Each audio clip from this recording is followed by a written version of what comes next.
Hello and welcome. This video will be helping you as a beginner level artist to improve your landscape work. I'm going to be doing an acrylic and oil painting piece today and showing you some of the things I've learned along the way as an amateur artist and as a teacher, and helping to show you my process, which starts out as an underpainting with acrylic and a light bit of sketching, and then building up everything with layers with oil paint. Now, the subject matter for this painting will be from Legend of Zelda: Tears of the Kingdom, and that's my first tip to you as an artist. Paint what you love. I've loved playing the Legend of Zelda series my entire life, so painting something from one of the games is going to be enjoyable for me, and that makes the experience a lot better and a lot easier, even if you make a few mistakes along the way. And it's the best reason to paint, just painting what you love, for no other reason, just paint for fun. And hopefully you get something good out of it. That's just a bonus. For me, I also loved playing all the older games. I still do when I have time. And so I'm going to add an 8-bit pixelated Korok into the scene because why not? And you'll see how I do that as well. So the first part is doing the underpainting, and I'm going to do that in acrylic paint because it dries fast. And if you use oil paints, then you know it takes forever to dry, so acrylics as a first stage is a good idea.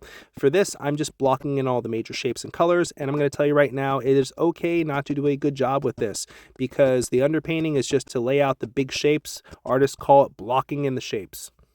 So here you can quickly see my process for how I pixelate the Korok onto the canvas, and I use a program that helps me break it down to pixels. I clean it up quite a bit on the program, and then after gridding it out on the canvas and a lot of blocking out later, it's done. It's all acrylic paint still because it's all still part of my underpainting. This guy is going to get covered up as I paint in layers, and so the good news is that I have a guideline for where he should be. The bad news is I'm going to have to retouch him up at the end. But honestly, that's a good thing as a painter that you don't get when you're drawing and sketching. If you make mistakes, it's hard to fix when you're doing it with marker, but with paint, you just keep adding thick paint over top and your mistakes get covered up. And so you can see here, I've already done the sky quickly with oil paint for a first round of it. The trees I'm working on, but my trees are probably the worst part of my painting. I am very critical of how bad they look, and I know they're bad. And the reason is because of what I'm showing you right here. I have a close-up view and a far pulled back view.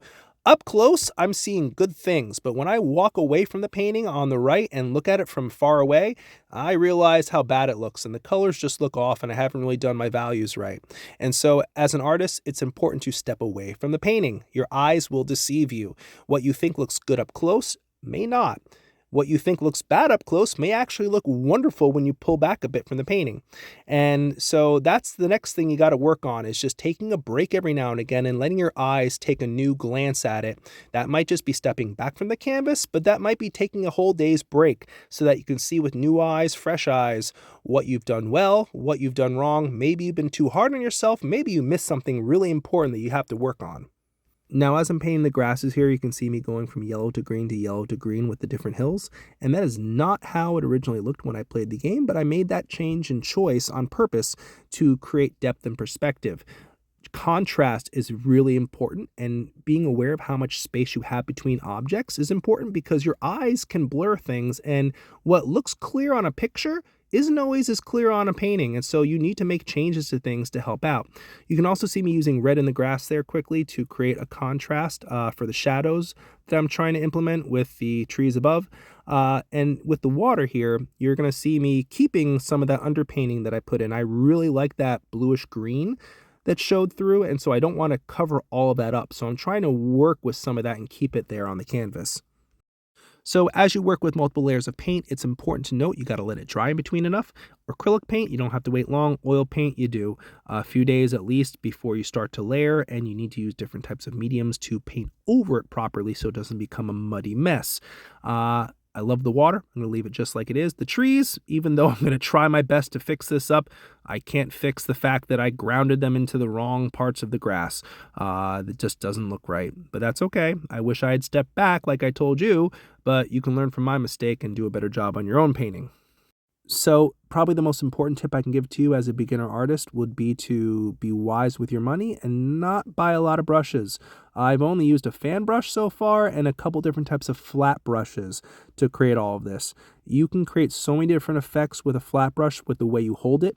I know professional artists, especially on YouTube, will try to sell you their own custom brand and emphasize how great the effects are. But you can see right here, I'm going to be creating after this grass some different effects on the midground of this grass. And I'm using a very old flat brush that has been worn down to a stub, and it creates great scraping effects into the canvas to show off some of the underpainting right about nowish. There we go. And it is great to just get good at one brush and learn how to use it in different ways than to overspend and never become a master of any. You don't want to just have a thousand brushes you don't know how to work with.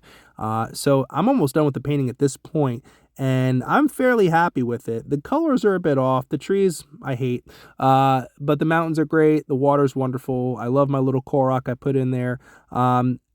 Ultimately, if you're happy with it, if you can step away from your painting and smile and you can look at it and think, wow, I painted that, and you feel good while you're painting it, then it's a great thing.